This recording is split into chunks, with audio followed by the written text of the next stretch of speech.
we are today? We are going into Mahamudra. Okay. So Guru Yoga is which number? Which number? Uh, You mean of the fivefold path? yes. It's 3. Okay. So then, why is Guru Yoga is important? Why is it important? Yes. Well, so we can accomplish our cities. So Guru Yoga and Deity Yoga are practiced together, as I understand, simultaneously. No? You can do simultaneously. You can do separate. Yeah. So yes. So without Guru Yoga, can you be Buddha or no? No. Are you sure? No. So without Guru Yoga, can you be Buddha? Who say no? Who say yes? You can be Buddha without Guru Yoga, but it's going to take many years.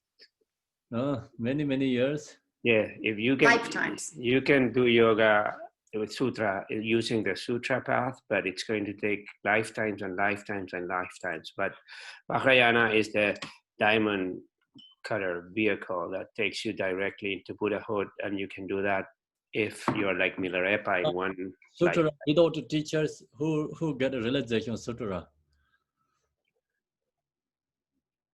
Without a teacher? Yeah. Sutra have a teacher or no? Yeah, I think they do. The sutra has a Guru Yoga too, right? I don't know. So what is teacher and the Guru difference?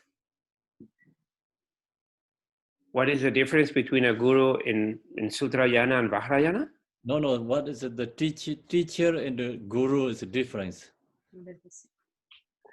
Because the teacher can show you, the guru can show you the dharma dhatu, the emptiness. It can show you if your mind and the guru's mind is the same, then they have the same Buddha nature. So why they don't have a sutra?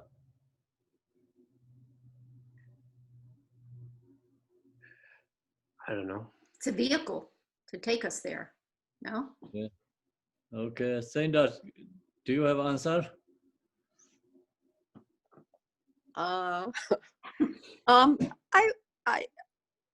I think it's about if you see the guru as the Buddha.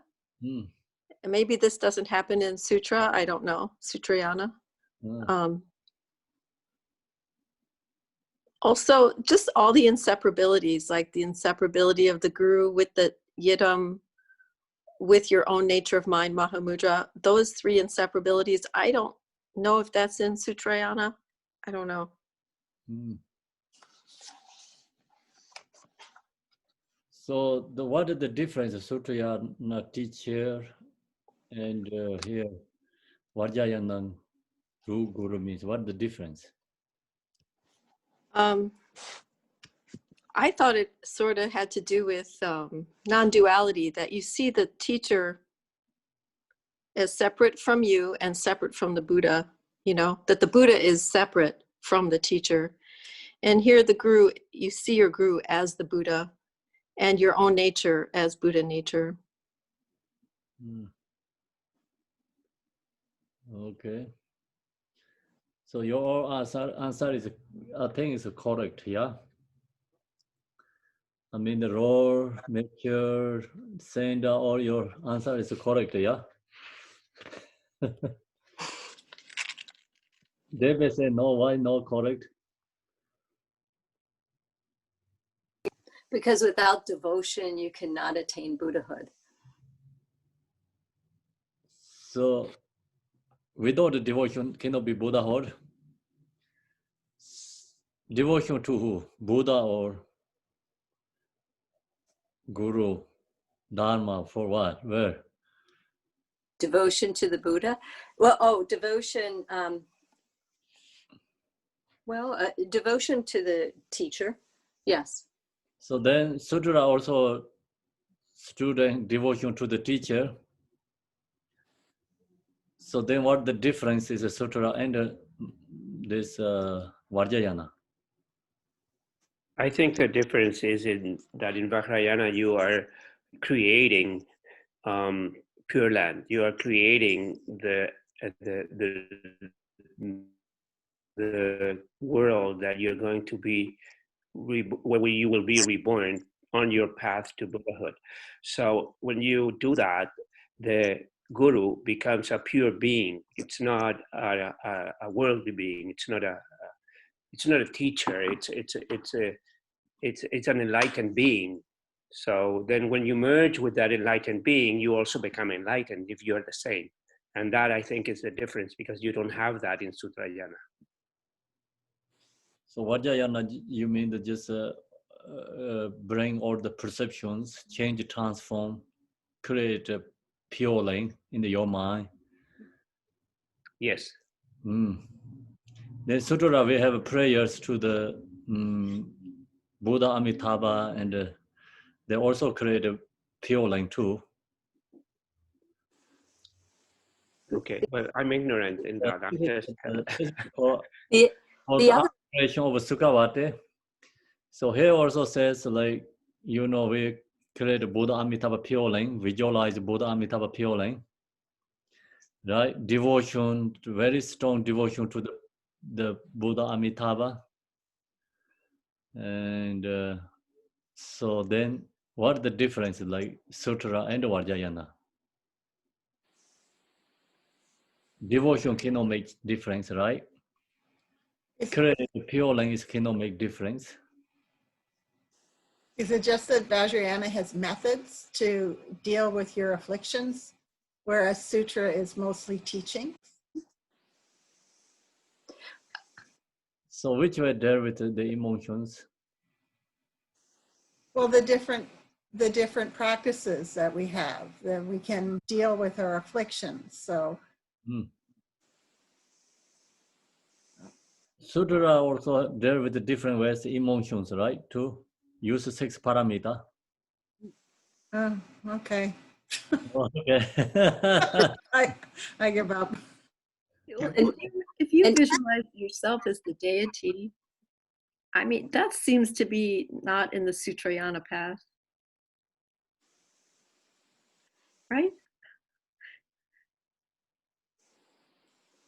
Kempo, you're muted. No, somebody tried to mute me, so. Yeah, I know. Sorry, I made a mistake. It was sorry. It was Deb. no, it doesn't mean for a change. So say that, what do you say again? Can you say again? The Yidam deity practice, you know, or the Guru Yoga practice, like seeing yourself as the Yidam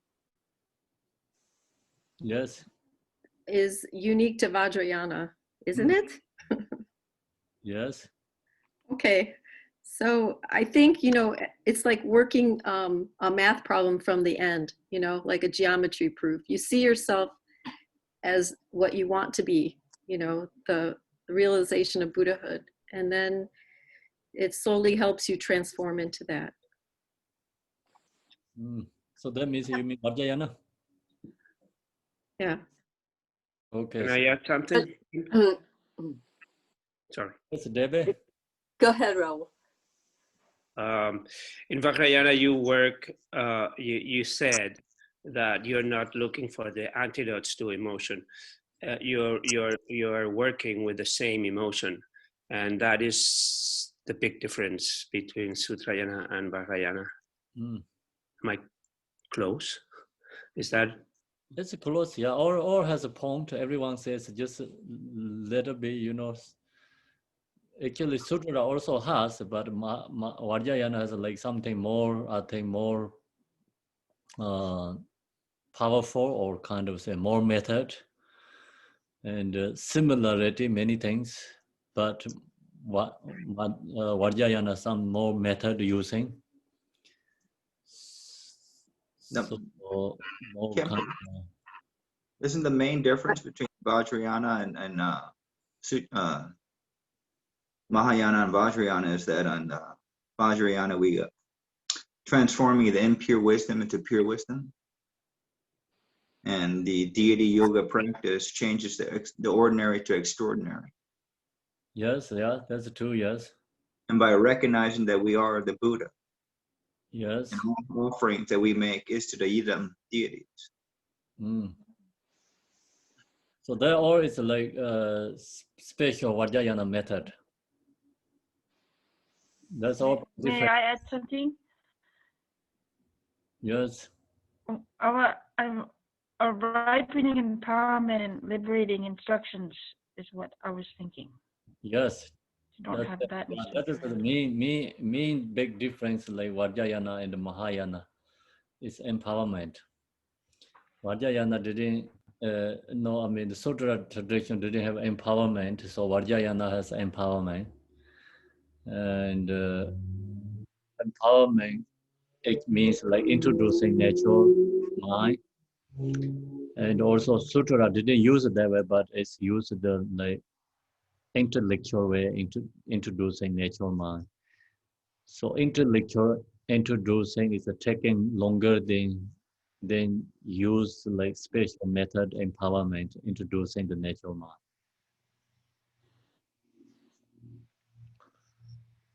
Okay, so now whereas when we practice Guru Yoga, which is most important, Thomas?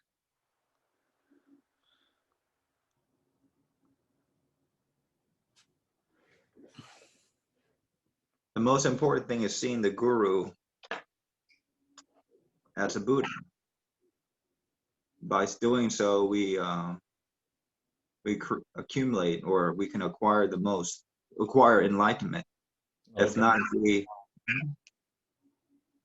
Okay, so what is the question each one's like more? I mean, which is the most important in practicing Guru Yoga? Devotion to the Guru. Okay. So what is the most important practice in Guru Yoga? Debe corner.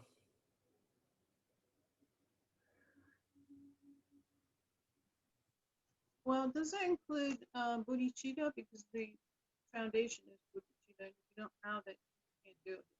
Mm. So what is important in the context when practicing Guru Yoga?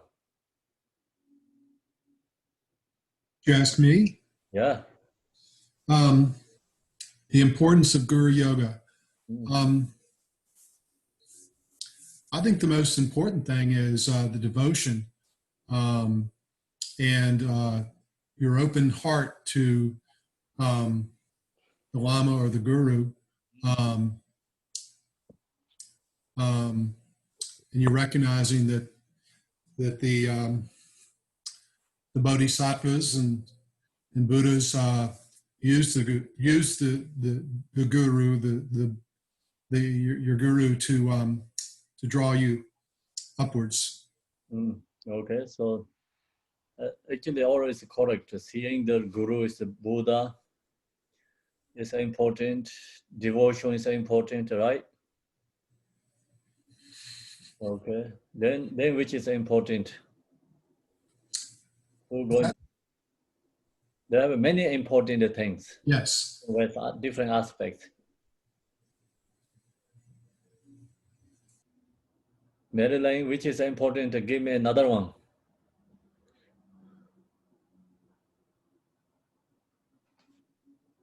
Well, I was just thinking devotion and seeing the Guru as your Buddha, as the Buddha.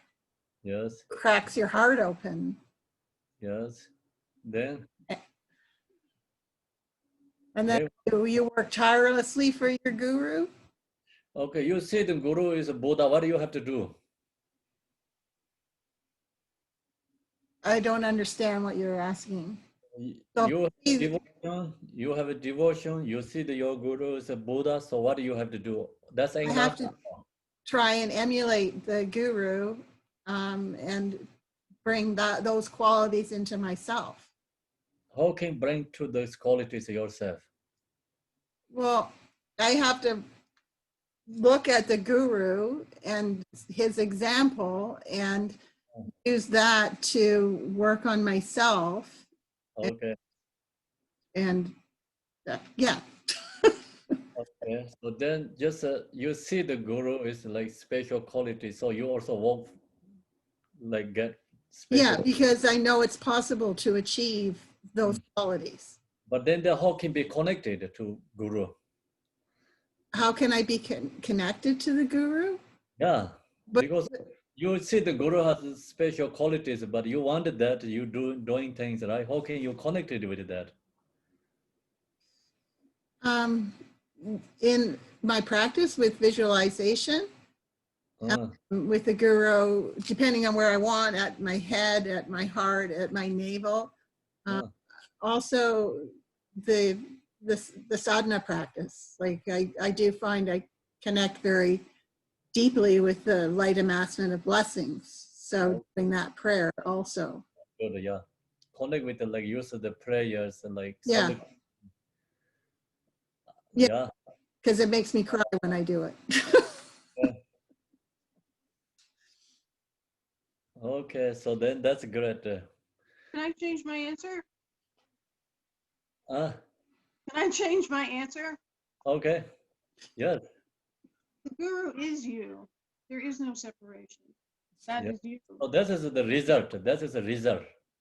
Okay, because I wasn't. It's like I'm not like you begin with bodhicitta, but the whole point is guru is not outside of you. Yes. So okay, Rebe, you talk about a good, but it's one is a too beginning, one is a like result. Okay, I need the middle path then. So you need middle, find something in the middle there. So if you see the guru is Dharmakaya, what is happening? The EDG.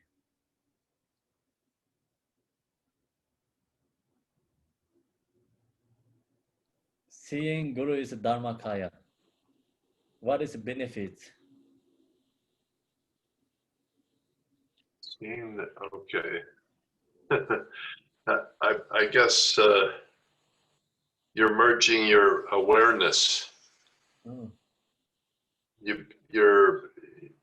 This is your body, speech, and mind are merged together in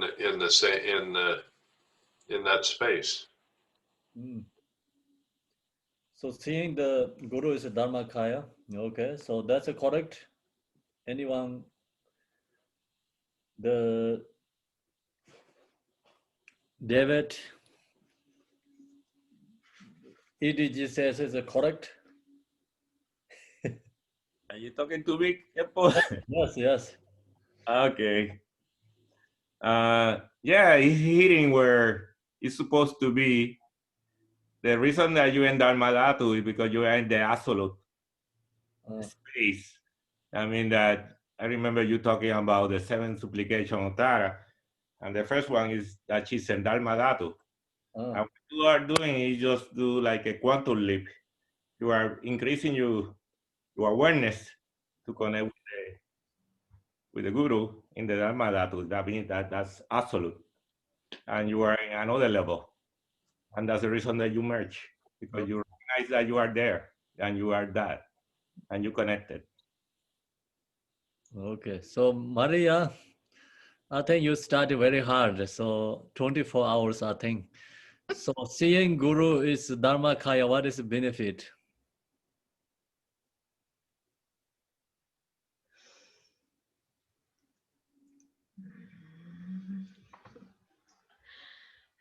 You can give this answer. So like seeing guru is Dharmakaya, seeing guru is Sambhonakaya, seeing guru is Nirmanakaya. So we have 3 difference. If you see guru is the same as the Dharmakaya Buddha, so then what you get? Result. I get awareness. I see my mind as a vast space of clarity and emptiness. Okay, so that means like you realize, Yes. Get realization. Okay, so that's a Dharmakaya. Then, if you see the guru is a Sambhonakaya, what is the result? Benefits.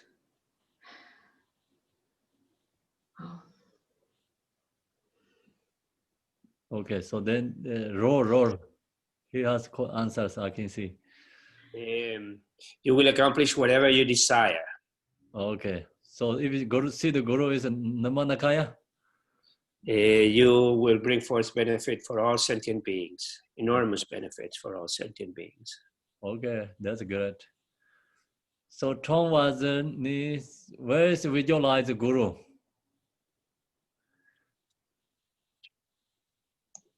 The crown of your head or your navel, and I don't remember the other one. Okay, so Alain, where is other one? Oh, the heart. Sorry. Oh yeah, Alain, are you there, Alain?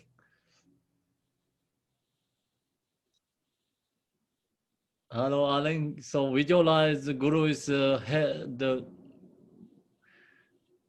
in the crown. What is the benefits? Why we have to visualize the Guru is in the crown? You can hear or no? Okay, Gail, give me, Gail Percy, can you give answer?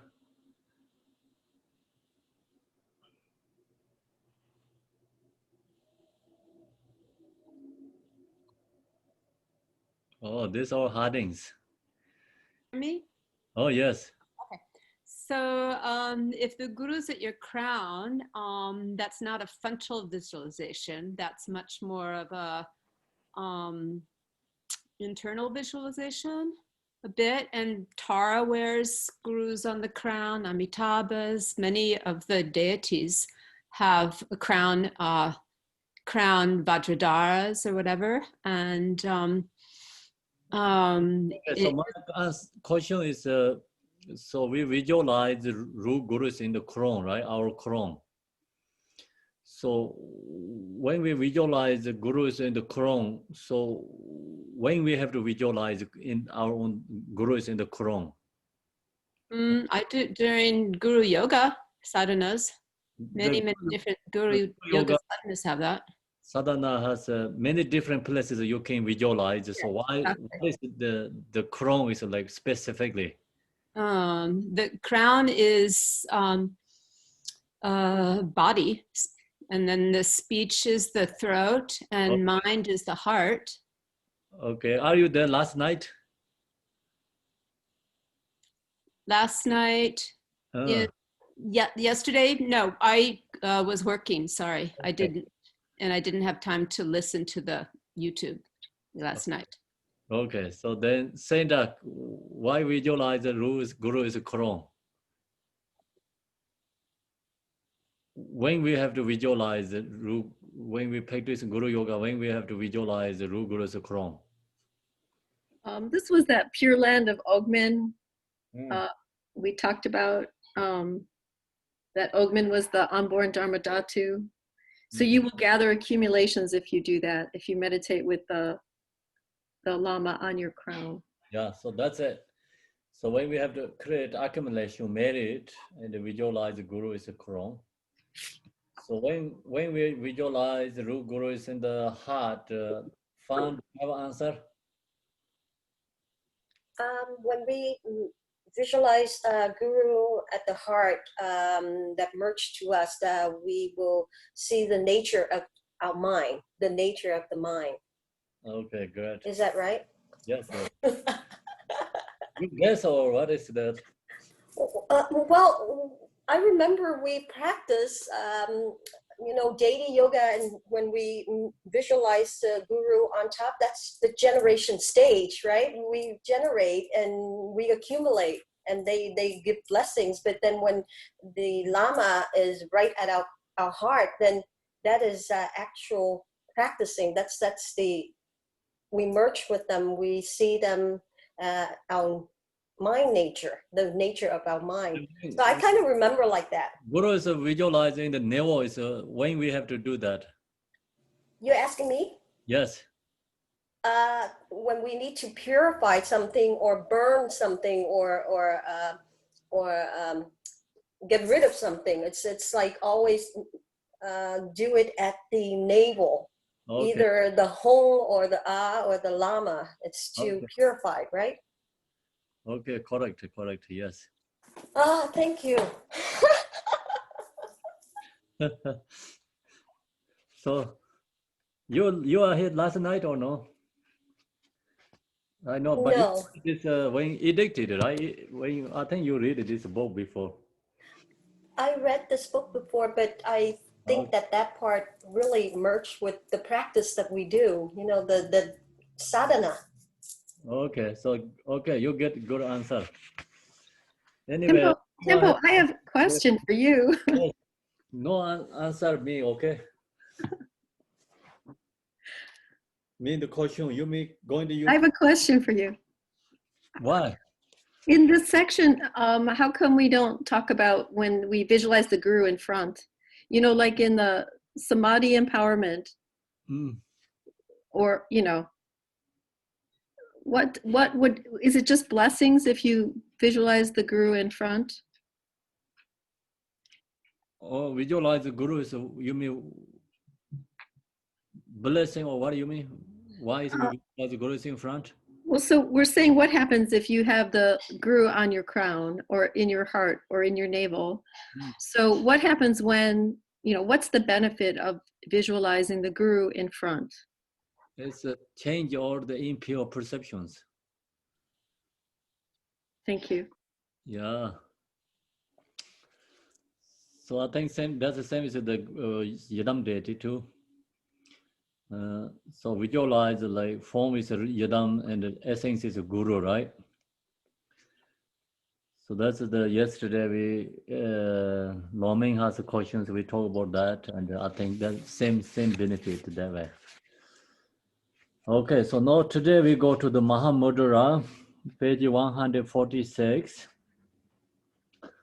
The fourth of the five dharmas to be practiced is the true nature of reality. So now this Mahamudra is number 4. 4 actually, no need 2. 2 is, I don't think so needed there. 4 because the 4 is like this is a 4. Number 4, 5 dharma and the Mahamudra. So then number 4 is Maha. Reason is the what we talk about all. The first one bodhicitta, second one is Guru Yoga, third one Yadam deity, third one Guru Yoga, fourth is Mahamudra. So number 4, fourth is Mahamudra. The 5 dharmas to be practiced is the true nature of reality. The practice of Mahamudra, the way to practice this is explained in the root text. So we follow by the root text. Duni machi kataran dimase, promodoli ambon, like the sky unconditioned. The Mahamudra, the main point is ambon, dharma dharta. So like the sky is exist or not exist. Like actually you cannot say exist, you cannot say not exist, no exist. Like the sky, unconditioned. So all this other object is conditional things, but space is unconditioned. So same is like that. Mahamudra is unconditioned. Relative truth is the conditions.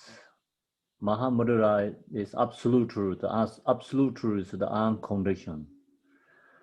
All of samsara and the nirvana are mind. So then we have to recognize the Mahamudra. How to recognize Mahamudra? First, all of samsara and the nirvana are mind. So we have to know samsara and the nirvana, all this come from, its source is our mind. That's the reason the Kendazamba prayer, 1 ground is mind, 2 result is like samsara and the nirvana. 2 path, 2 result. So where this samsara and the nirvana come from, 1 ground is mind. It's always come from mind, our mind. Our mind create samsara, our mind create nirvana. And the mind itself is pro-modally unborn. So then it's how to create the nirvana means like, you know, we have to look to the nature. When you see the natural mind, and then you are nirvana. Your mind is deluded, then you are samsara. So samsara, nirvana is all come from mind means. So the mind itself is pro-modally unborn means if mind is not deluded, then mind itself is pro-modally unborn. So that's the reason in the Tara prayer we have like self-arising. Self-arising means unconditioned. So pro-modally unborn. That's why it's called self-arising. It itself is pro-modally unborn. Our mind is unconditioned. Unborn and all perceive like the scar. So the mind is the same as the scar. No follow the conditions. Mind nature is actually we talk about mind nature is same as the space. So no condition, unconditioned. So unborn and all that is a pervasive like the scar. Unconditioned. So mind is emptiness. That means actually no physical form object. If you analyze, you cannot find anything like, you know, like exist. Your mind cannot find exist. Natural luminosity, emptiness. So that emptiness is clear is empty, so that's why it's natural luminosity, emptiness. This is simply giving the label. So then we give the label is called Mahamudra.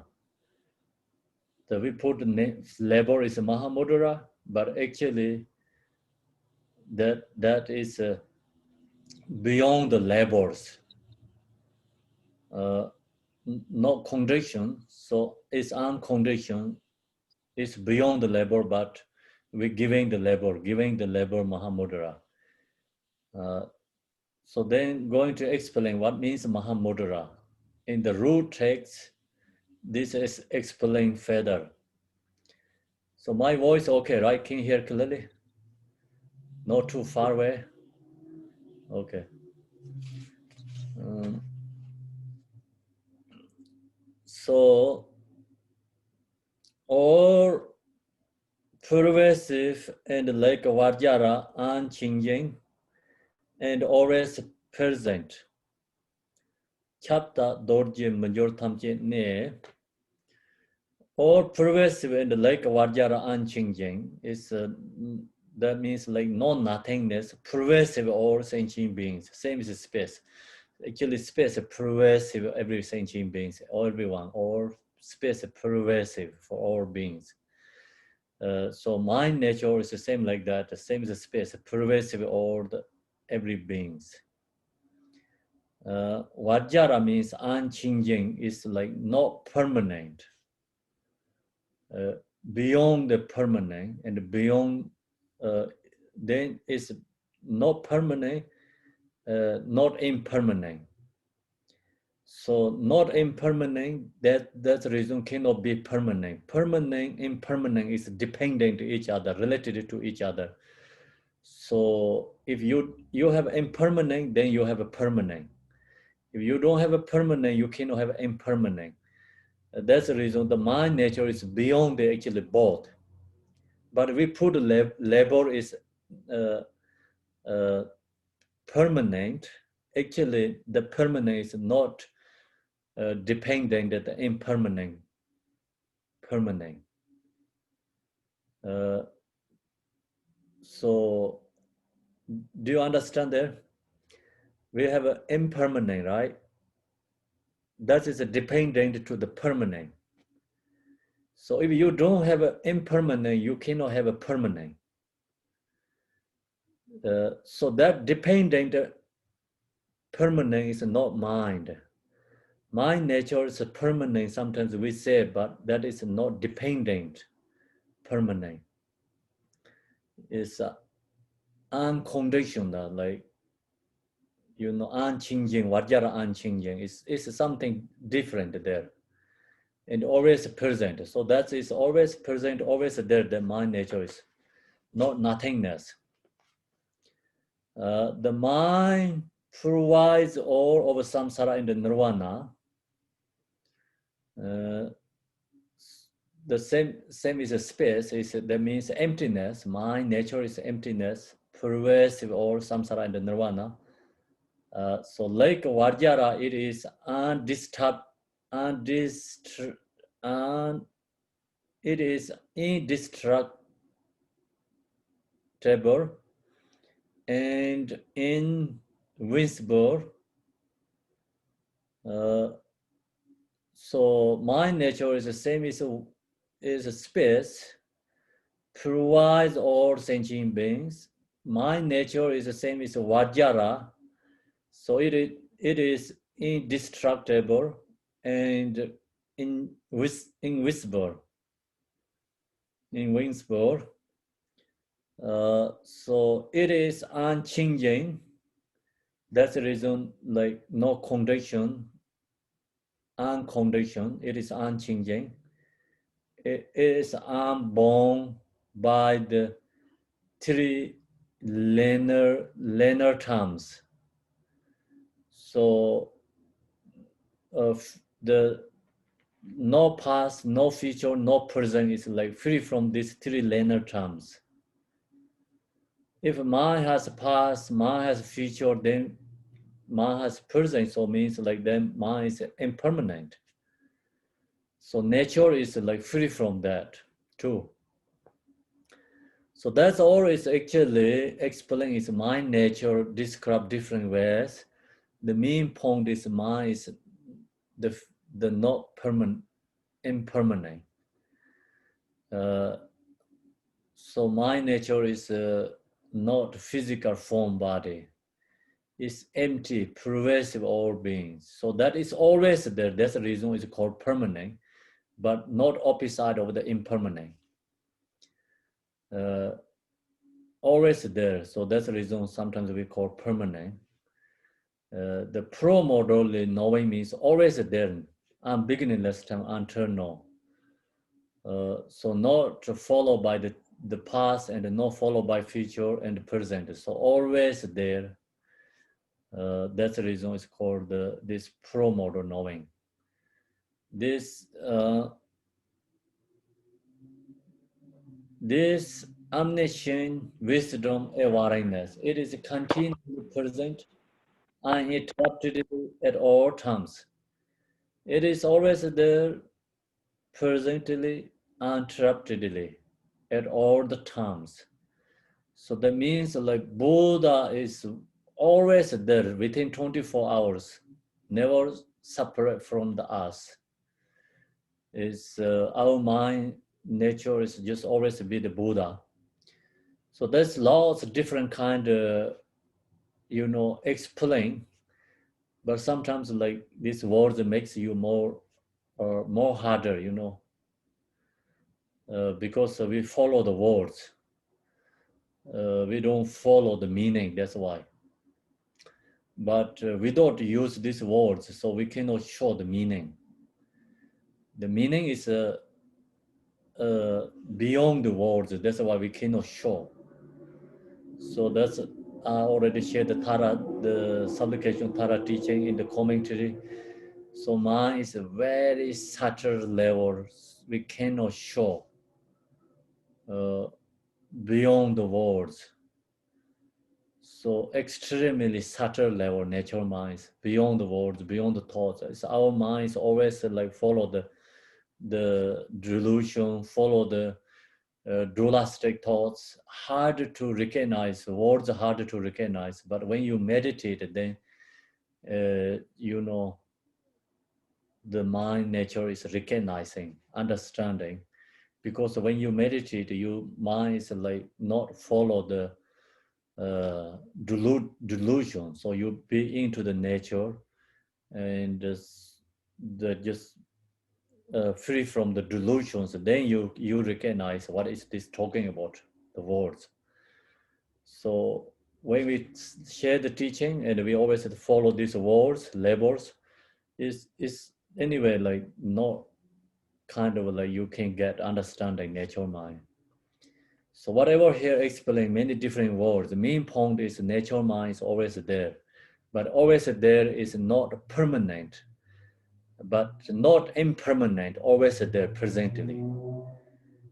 So then main point that says mind is not exist, mind is emptiness. So then we think it was all nothing there, but always there.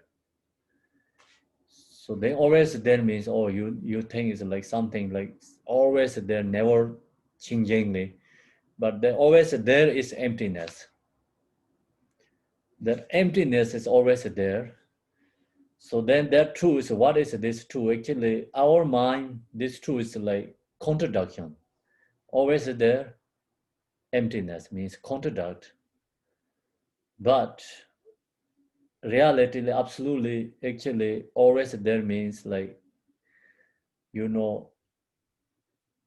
mind is not separate. Nature is like never separate within us, always there.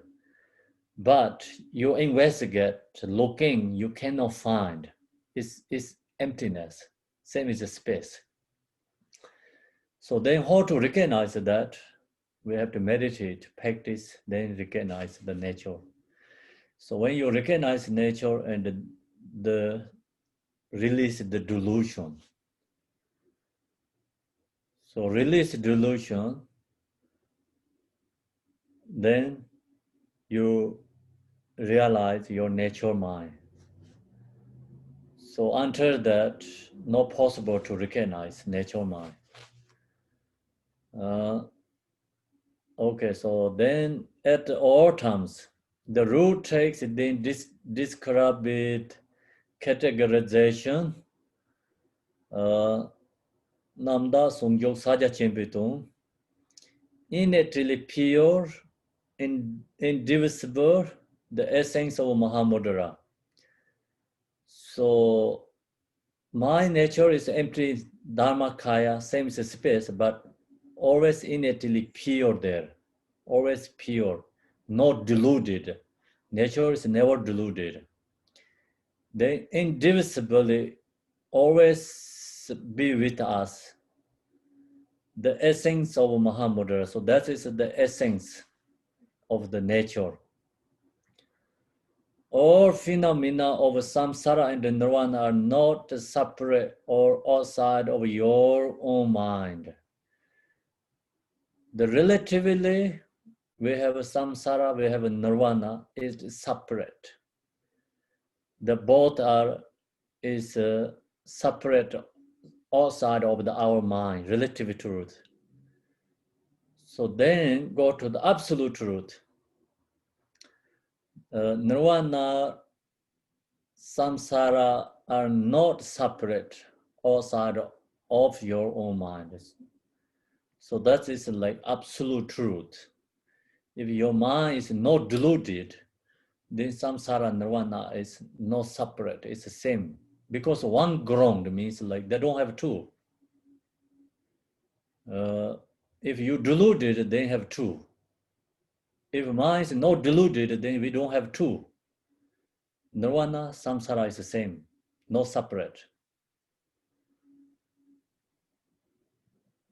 Mind's nature is luminosity, clarity. So then, if mind is not deluded, the samsara is not exist. Samsara is not exist, then nirvana also not exist. Because the samsara, nirvana means like also dependent, right? Long as you have samsara, then you have a nirvana. You have a nirvana, you have samsara. If samsara is not exist, then nirvana also not exist too. So then that's inseparable is the nature, Buddha. So same exactly like this way you have to know impermanent and permanent. Long as you have a impermanent, then you have permanent. If you don't have a impermanent, you don't have permanent. So the impermanent, permanent, both are not exist. Absolute reality. Then that is called the Vajra. And unchanging means. So no permanent, no impermanent. Free from permanent, free from impermanent. Then that is unchanging Vajra. So same like this here. No nirvana, no samsara, then that is the Buddha nature. That is the truth. Mind's nature is luminosity, clarity. Luminosity, clarity means empty. Empty is color. Color, emptiness is inseparable, always there. So that is the mind nature. Mind itself is called Mahamudra. Then that is called the Mahamudra. So no any deluded. The samsara nirvana is become inseparable. So that is called Mahamudra. Pro-modally and innately pure. So that is beginningless time until no, always pure. The clear-light bodhicitta. Then we can say that is the bodhicitta. So bodhicitta means like absolute truth bodhicitta. The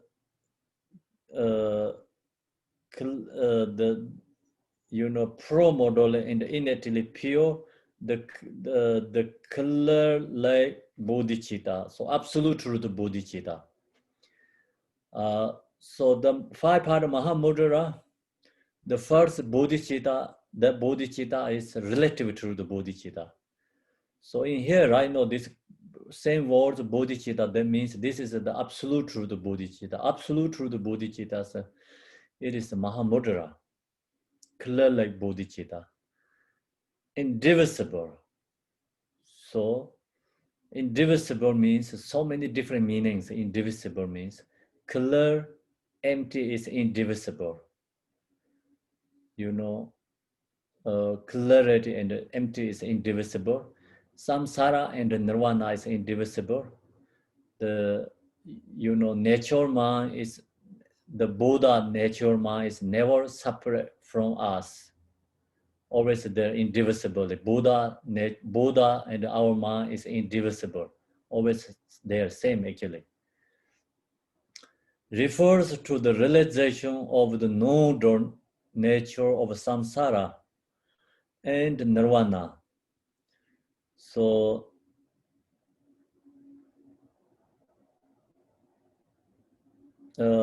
then it's called the known door. So refer to the realization of the realization. What means realization is a known door nature. What is the known door is samsara and the nirvana is not separate. Long as you have samsara and nirvana is separate, then that is a dualistic door, not known door, dualistic thoughts. So known door means samsara and nirvana is inseparable. So when we get the realization, then that nature is called known door. Relatively on the automatic truth, meditation and post-meditation, they're all indivisible. Right now we have a relative and absolute truth, separate. Then we have a samsara and we have a nirvana, separate. We have a meditation, we have a post-meditation is a separate. But reality and no draw means no separate. That's all is become same, it's not different, one. So that is the realization of the known door. When we get a realization of no door, then samsara nirvana is inseparable. Relative and absolute truth is inseparable. Meditation and post-meditation is inseparable, not separate. Permanent, impermanent is inseparable. You know, emptiness, clarity is inseparable. So long as we have a separate, then that means like relativity. Truth, like then long as you have a relativity, then you have absolute truth. So that is a dependent. That is not conditioned, not unconditioned. Because we can never truly go outside of or beyond this nature. So reality, our absolute true nature mind is, you know, because we can never truly go outside of our beyond this nature means like your mind is never go outside. It's no door. So we have right now it's a deluded delusion, dualistic. Then it's like we have a subject and object. So no dualistic mind is never truly go outside means no subject, no object. Long as we have a subject and the object is called dualistic, delusion. So no door means free from dualistic thoughts. So beyond the conceptual thoughts, beyond the dualistic thoughts. So that's what beyond. This nature we say Mahamudra. Actually mudra means seer, means always there, not separate. So that all is like just explain what means mudra, seer. So mudra and seer means like no door. Long as you know door, no true truth exists separate. No meditation, no post-meditations. No nirvana, no samsara. So that is called mudra and seer. Since there is no higher realization than the realization of the nature, we say Maha is great. So that word is actually go first, right? Maha, Mudra. Here explains Mudra and Maha. So Mudra means no door, no dualistic. Maha means you cannot higher than this realization, not possible. So it's great, that's why it's called Maha. Mudra is non-dualistic, non-conceptual. So that is the great. Cannot have more better than anything that. So that's why it's Maha.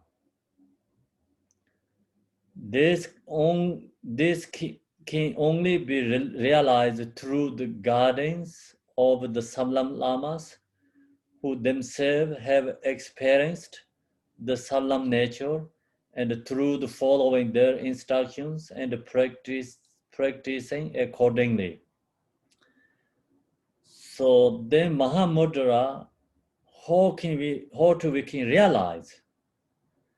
So realize the Mahamudra, this can only be realized through the guidance of the Sablam Lamas. So must have to have a teacher to guide for students. That's why it's the guidance of the Sablam Lamas, who themselves have experienced it. So then teacher who has experienced it. This experience means like many different ways, you know, I have to understand. So you have a really practice and realization experience, or someone has like intellectual experience, you know. So some teachers have maybe intellectually, experience, then they can share the teaching. Someone has like practice realization, so that then they have the realization experience. So they share the teacher, and then you can learn that kind of teacher, the sublime nature.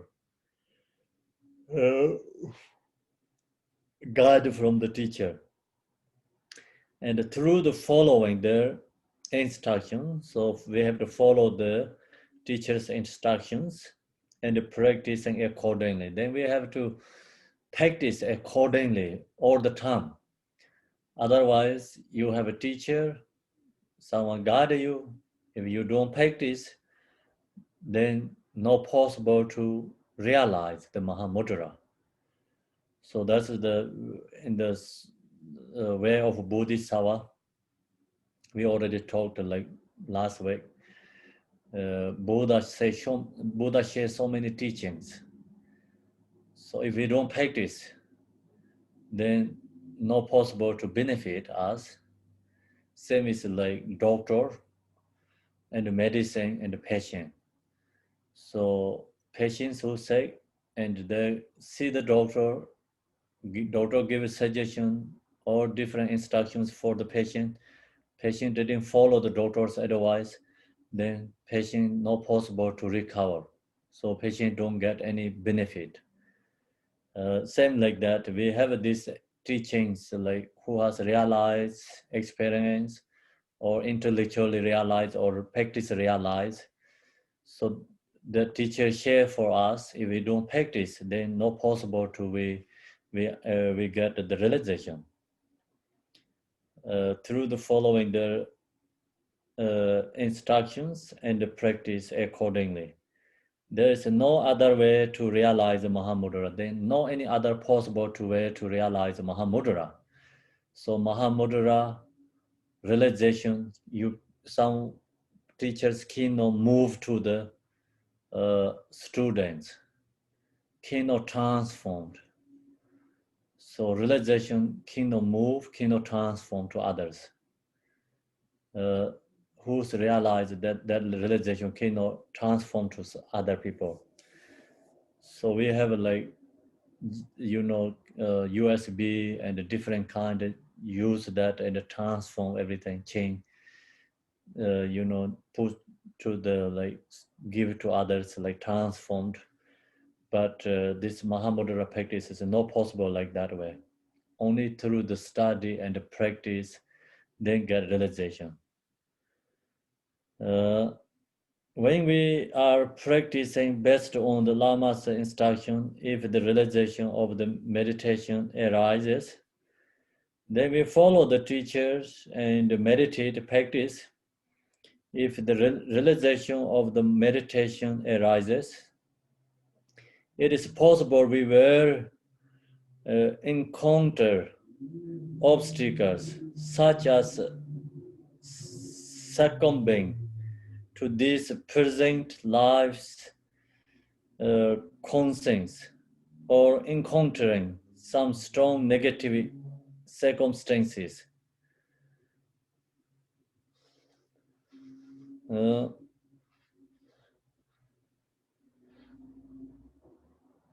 So then when we practice this Mahamudra, we can get so many different kind of experience. We can get different kind of obstacles. So where, see, it is possible. So which is possible is get experience, we can get obstacles. Everything is possible. We will encounter in the practice obstacles such as succumbing to these present lives, concerns. So some is like experience followed by only this life, during the life perceptions. And right now we are alive.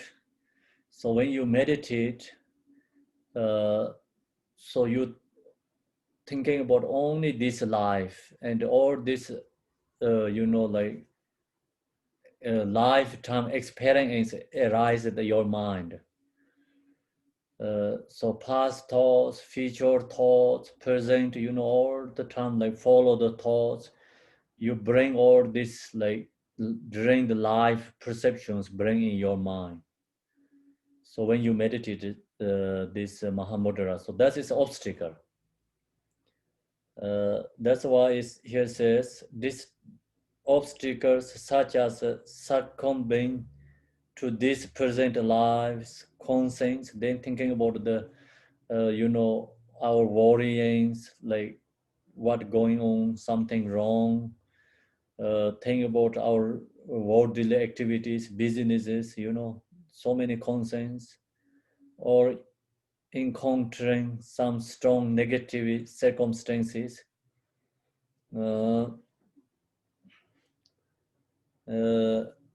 So some is like strong obstacle. It's due to the negativity, strong negative circumstances. Then we have so many different kind of concern or encountering some strong negative circumstances.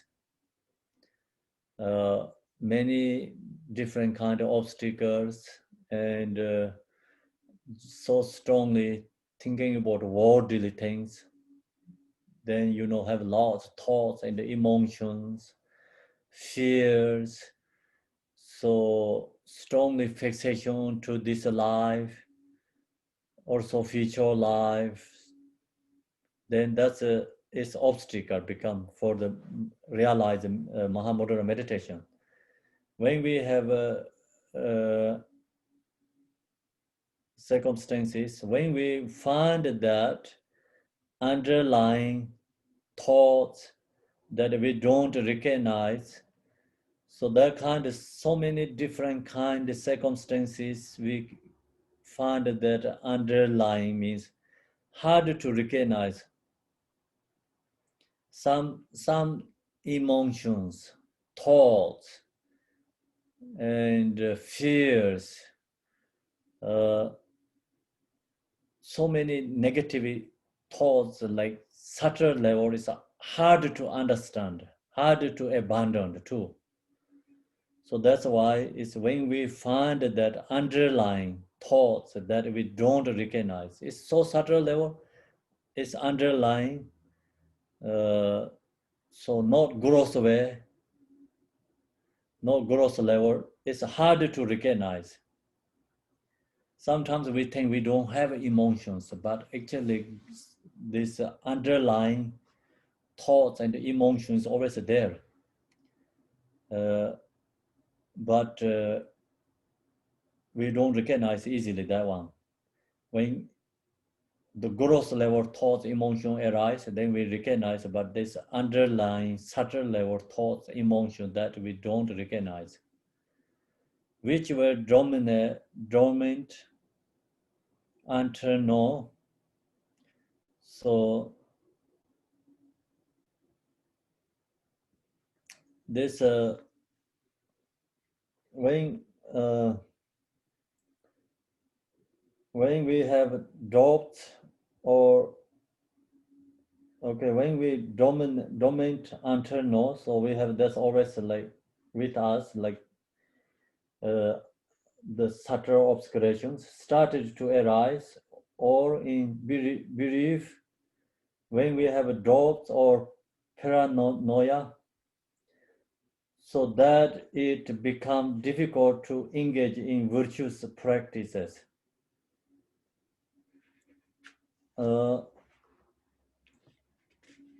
Don't get your run shocks land long of critic zinto namzong kitida. So conceptual thoughts, when we have a conceptual thoughts, and we have a dualistic thoughts,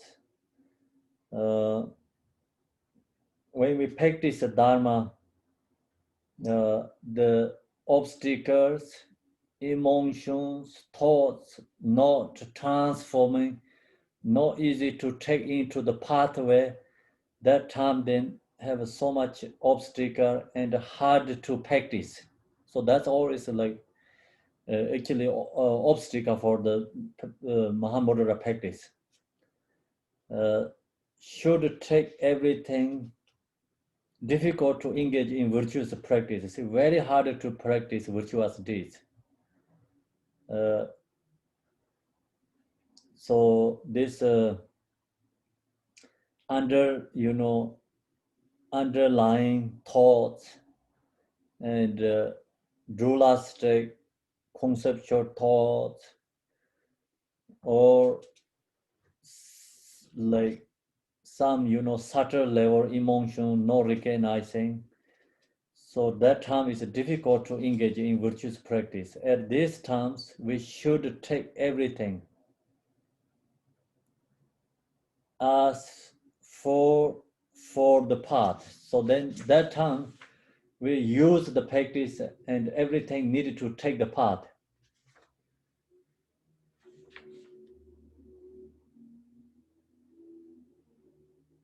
So if we don't take all this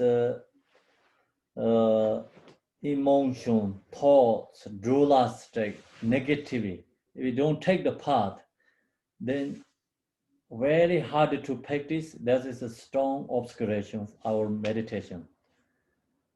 Displace of the gods and spirits, suffering from obstacles and adverse circumstances, sickness, suffering, pain, and whatever else comes our way, if we just totally dissolve it into the original nature as explained above, everything becomes like waves in the water. So practice Mahamudra. During that time, we have all sorts of different kinds of these emotions arise. So that time is very hard to practice. And then actually this emotion thoughts we have to take into the path. But ordinary practitioner, beginners, very hard. This is the big obstacle for practice. When this obstacle arises, we don't want to practice. But meditator, practitioners put effort, have to use effort and have to take this path take onto the path, and we have to transform these emotions. So that's the reason display of the gods and the spirits. So that shows also display of obstacles. We have so many different kind of stories. Mahamudra practitioners has many these spirits or gods or obstacle beings create something display for them. So Malarepa is like become meditate. So we have the protector is called Tserengma. So she displays so many different kind, magic cards for Malarepa, testing him, Malarepa. So kind of like, create obstacles for Malarepa. If he don't have enough practice, he cannot transform this magic card, displays or this, any obstacle displays.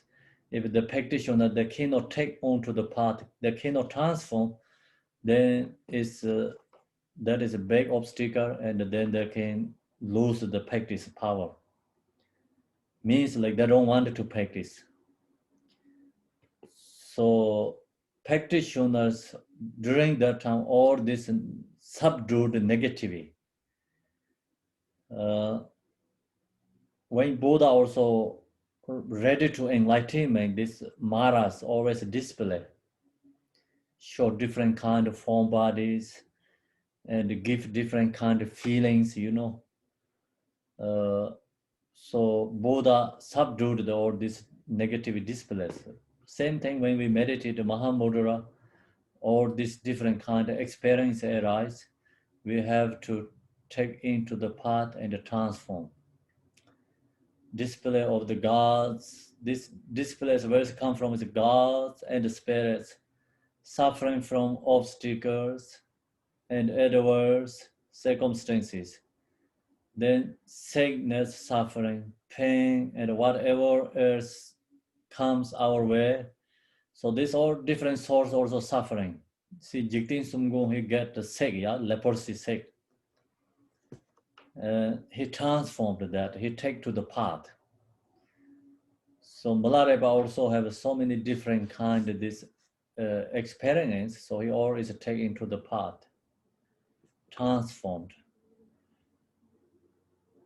So if we just totally dissolve it into the original nature as explained above, then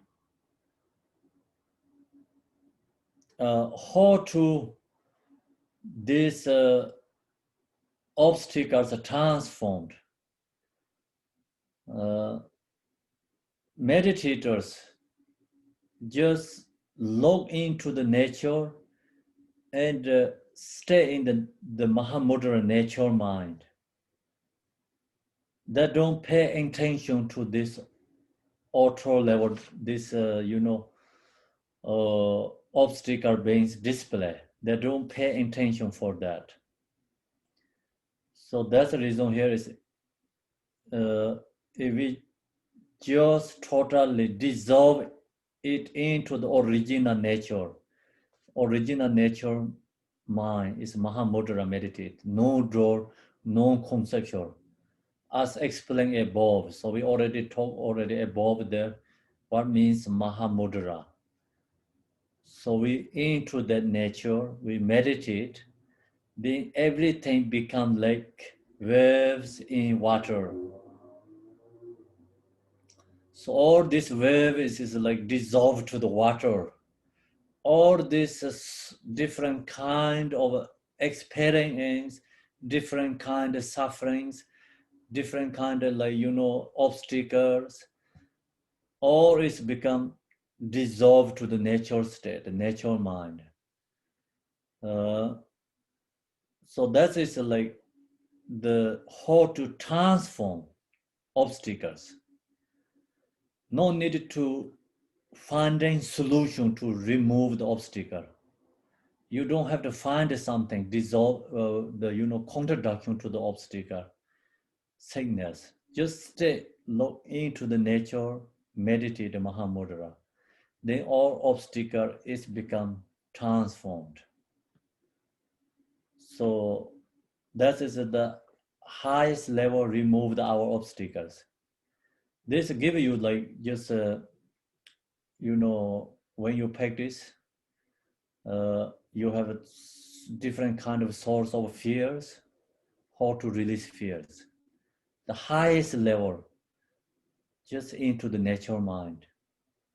Meditate, you can release all the fears. And when you have so many thoughts, what do you have to do? How do you release thoughts? Just go into the non-conceptual samadhi. All these thoughts is transformed. Then all thoughts has become dharmakaya. When you have emotions, how to release emotions. This is the highest level. When emotion arises into the nature mind, stay in the nature mind. Then no dualistic there. Emotion is dualistic. So you can release your emotions. All the problems, obstacles, sufferings, whatever comes, so use this method, everything is transformed, everything is subdued, purified, obstacles. So that's the reason if we just totally dissolve it into the original nature, it's like Mahamudra, as explained above, everything become like waves in the water. All these waves turn change to the water. So same like that, all the obstacles, problems, suffering is transformed. So then it's more explain how to transform the taking to the path, you know, this experience, like how to taking into the path is more explained. So we can share next week. Okay. Anyone has any questions there? So I don't know, today when I share the Mahamudra, I get sleepy. Usually when I share the teachings, I never get sleepy. May I ask a question, Kempo? The difference between Dzogchen and Mahamudra, which is the difference? It's only philosophers recognize differences, but we don't really recognize the differences. Mm-hmm. Because it's the same, just use different kind of words and then same meaning there, you know, it's when you meditate, the practice is no difference there, it's the same. And these philosophers, they use the always like the find some different kind of aspects. Different method is, that's why they say, oh, it's the difference. It's like Mahamudra, we use this, Dzogchen didn't have. Dzogchen say, oh, we have this, Mahamudra didn't have. But actually, into the nature is no difference. Okay. Thank you. I have a quick question.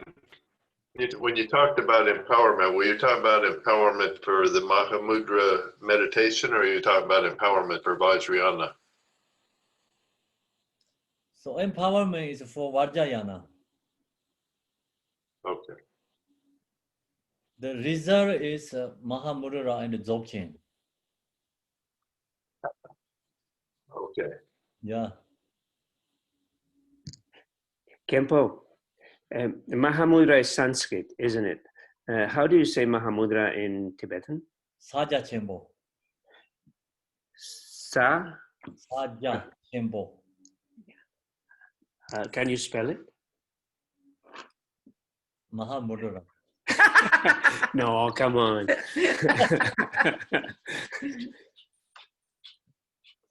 So the Tibetan or it's English, you mean the... No. I'm curious about how it is said in Tibetan, and is the same translation? Is it? Saja Chembo. Saja Chembo. Saja Chempo. Okay. Yeah. Other one is Dzogchen is called Dzogpa Chembo. Dzogpa Chempo. Saja Chembo, Dzogpa Chembo. Okay, and then can you translate that?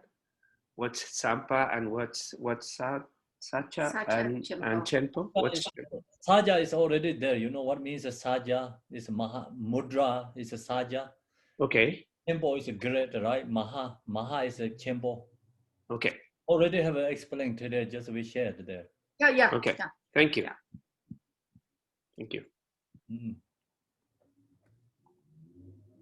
Kempo, can I ask you about emptiness of Dharma Dhatu? I kind of, this emptiness is different than the emptiness of things, you know, things that are empty of self-nature because they're interdependent, right?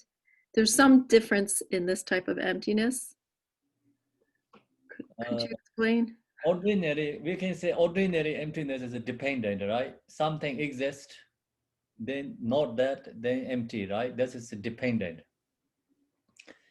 So this emptiness is not dependent emptiness, self-arising emptiness, right? Self-arising, I'm born. And so wisdom emptiness, we can say, like, you know, reality emptiness or truth nature. So that's the reason it's not dependent, right? This emptiness is not dependent. And other emptiness, negative emptiness is dependent. And the Dharmakaya emptiness is not dependent. Dharmakaya emptiness is self-arising, unborn. So not related to the exist things. See, so we have a birth, we have a death, means like that's birth, death is dependent, related to birth and death, right? So then we say no death, no birth means like no dependent then.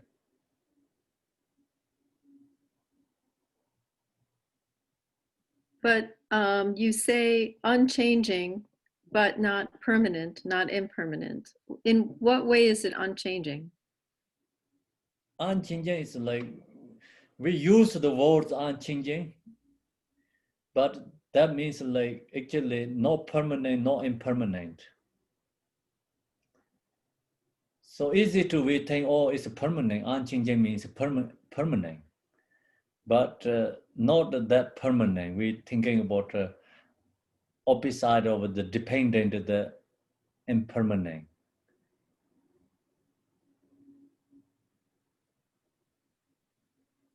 Permanent, impermanent, both are not exist. So that is called permanent, unchanging.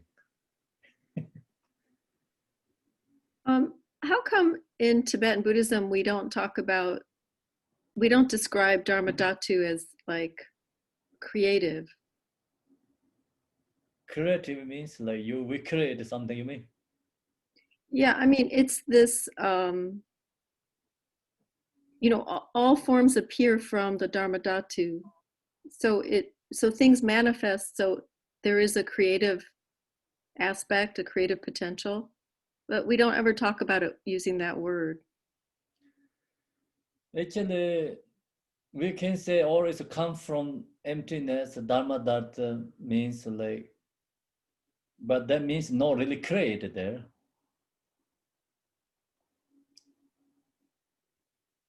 So you really look to there is nothing created there.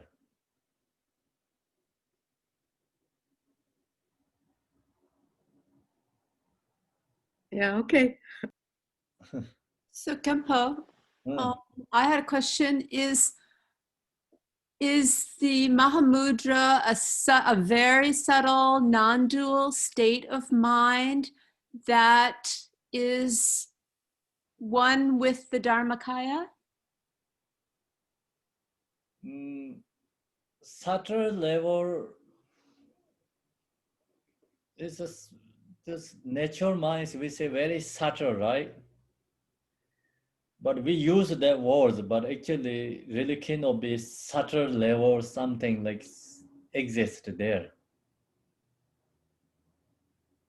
You know, we have a growth, talk about the subtle, and they use these words, but of course we think, oh, it's not diluted gross level, but it's a subtle level, something. But wouldn't subtle level be non-conceptual state of mind, non-dual state of mind? No dual state mind, yes, that is the Dhammakaya. But that's also cannot really say subtle level something exists. Okay. So I'm having trouble with, yes, because it's all emptiness. It's, yeah. So you're saying subject is not subtle is not a object, you're saying? Yeah, subtle means like object is still there. Yeah, okay. Yeah, but it doesn't, since it's non-conceptual, you can't put it into words. Exactly. Yeah. Yeah, subtle level, sometimes we use the mind nature, very subtle level, harder to understand. We say that, but still subtle means like still we have a really object there. You still have a subject object, you're still watching. You Yes. watch in your mind. Yes. So you have an observer. Yes. Yeah, and then, yeah. I think it's hard to get beyond the observer. Because we're always told to watch our mind. Yes, that's we don't have the words to explain. I know. So the way we are deluded, that's why we always have a subject object. cannot explain like without a subject object. Yeah, because you need polarity, opposites, light and dark. Yes. So that's why I say emptiness also like, actually right now we usually think it's like negative emptiness. So that emptiness is dependent on the exist object. Exist object, then that object is gone, is called empty, but the absolute true emptiness is not like that. Not neither one, you know, exist, empty, exist and emptiness, not neither one. It's absolute true emptiness. Is So that's what we're practicing when we do disillusion. yeah, Yoga. so many different practices, yes. This solution also helps, yes, recognize emptiness. So there's so many different practices, like just me is like important is slowly different ways, kind of no exist, no deluded, no subject, no object. So all these practices like become recognized, helps recognize is non-dualistic. Thank you. You're welcome. Yes. In the during the practice, we often use the syllable "ah." Is that the represented the emptiness? That is the same thing here, or is different? Syllable "ah." Yeah. Yeah. Sometimes like say Vajrayana, we use syllables recognize this Mahamudra, but Mahamudra like actually we talking about Mahamudra. They didn't talk about the syllables too. Yeah, it's just like when we do the practice for the self generation, always at the beginning say "ah," then you know, then from the emptiness, something like that. And also for the dissolution at the end, there's always "ah, ah." There are two "ah." This often do. Yes, "ah" is "ambon." Oh, "ambon." Yeah, "ambon Dharmadharta" is called means like you when you chant it's like no there exists. Oh, okay. So that is actually that is Dhammadhatu. Yeah, so sometimes we use syllable to introduce the Dhammadharta, yes. Okay. Yeah, got it. Thank you so much. So, but this Mahamudra, we usually didn't talk about this mantras, anything. Mm-hmm. See, they always has a different, the ways like introduce natural mind. So Mahamudra is the highest level way to introduce a natural mind, right? So you recognize that Yadam Deity practice, like we use syllables, mantras, create pure perceptions, like recognize Yadam's nature, gurus, and then low to our nature is recognized inseparable. Then the Mahamudra is like just into the nature. They don't talk about the guru's mind. They don't talk about the Yadam Deity's mind. So just into the nature state. So that is when after the dissolution, there's a period of silence, like after you have that use that they're ching to not ching. So it's like the sound, you follow that sound, like a Rinpoche practice, use that method to help us to and just follow that sound. And then when the sound dissolves, then your mind is stay there. That is the state of Mahamudra. Sound that helps like, you know, support. Support, yeah, okay. You release the thoughts, you know. Mm-hmm. Your mind go all over the place, like follow the thoughts, like song keeps your mind is present there. Then song is dispersed, you just into, then same thing, like you into the natural mind. So that's also different method using to, you know, recognize natural mind for meditate. Okay, but that is not the Mahamudra. Which one is no Mahamudra?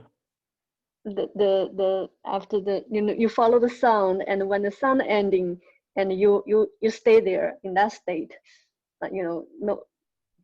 then you can like, it's like say, it's gone, and the song is gone, and then you into the nature.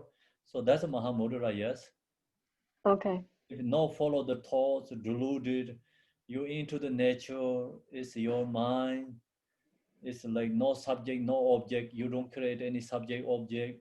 And then you are being the present, nature, awareness, Rigpa, Buddha nature, or luminosity, clarity, emptiness, you know, non-conceptual. So that always becomes same thing. Yeah. Whatever says is the same meaning. Then Okay. Mahamudra, Dzogchen, always like same there.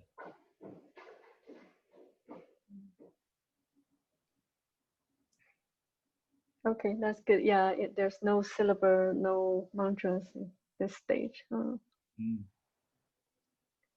Okay, thank you so much. You're welcome. Actually, on that, it reminds me of the question I asked a long time ago in Zambala. You know, there it talks about the essence of the mind, objectiveless, best, original purity, and then it says you should be. So when you're practicing Zambala on your own, you should do that, right? Yeah, yeah. Okay, and that is Mahamudra there, isn't it? It is in Zambala. That is actually lots of words is Mahamudra words. Okay. All right, thank you. Our Ransen Machi Tongtongang Manga Satong Ripatsa Rani Ayan Zambala is the beginning, the way we chant the Zambala is the all words is Mahamudra. See the from the unfabricated, empty nature of my mind. See, unfabricated means not deluded. And then Rigpa is also is Dharmakaya. Then see the play of the unceasing, color and empty Rigpa, empty. See, that is called Rigpa. Rigpa means like unceasing, color, empty. So it's called Rigpa. Okay. So arise as noble Zambala means like then that is become effort to the Zambala. Yadam Deti means nature, mind is effort to the Zambala. It's Buddha, it's form body. Okay, thank you. So see, think about usually our mind is this unfabricated, empty nature of mind is become deluded, is go to samsara, right? So now we creation practice, like Yidam Deity practice is, see, we create something, natural mind create a positivity. Then that is introduced to negative creation.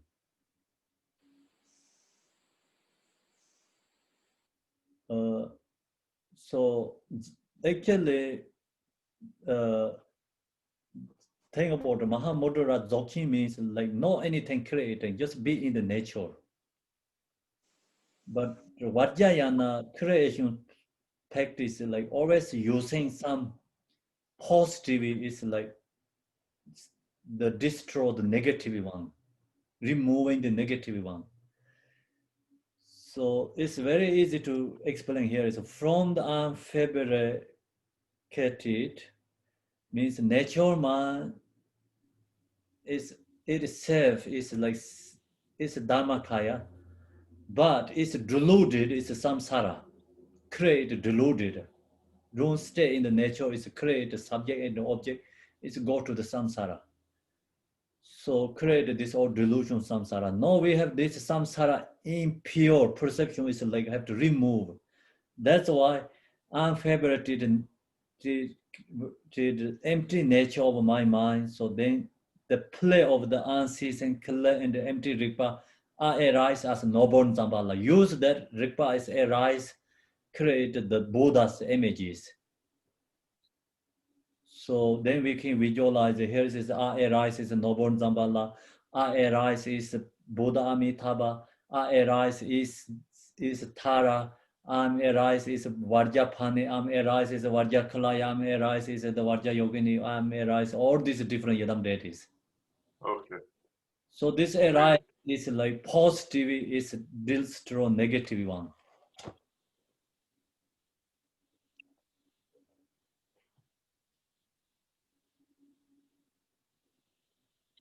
Okay, so finish here. Now we're going to the dedication. EDG, please, can you chant the dedication?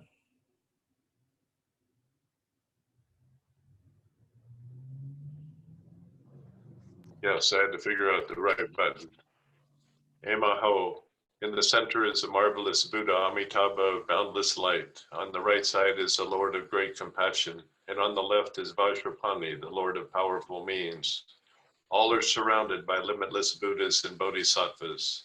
Immeasurable peace and happiness is the blissful pure land of Dewa Chen. When I and all beings pass from samsara, may we be born there without taking samsaric rebirth. May I have the blessing of meeting Amitabha face to face. By the power of the blessings of the Buddhas and Bodhisattvas of the 10 directions, may we attain this aspiration without hindrance. Teyata Pensadriya Awa Bodhanaya Soha. Bodhicitta, the excellent and precious mind, where it is unborn, may it arise. Where it is born, may it not decline, but ever increase higher and higher. By this virtue, may I achieve omniscience by defeating all enemies, confusion. May all who travel on the waves of birth, old age, sickness, and death cross the ocean, may all who travel on the waves of birth, old age, sickness, and death cross the ocean of samsara. As Manjushri the warrior realized the ultimate state, and as did Samantabhadra, I will follow in their path and fully dedicate all the merit for all sentient beings. May the teachings of the great Trigumpa Ratna Shri, who is omniscient Lord of the Dharma, Master of Interdependence, continue and increase through study, practice, contemplation, and meditation until the end of samsara.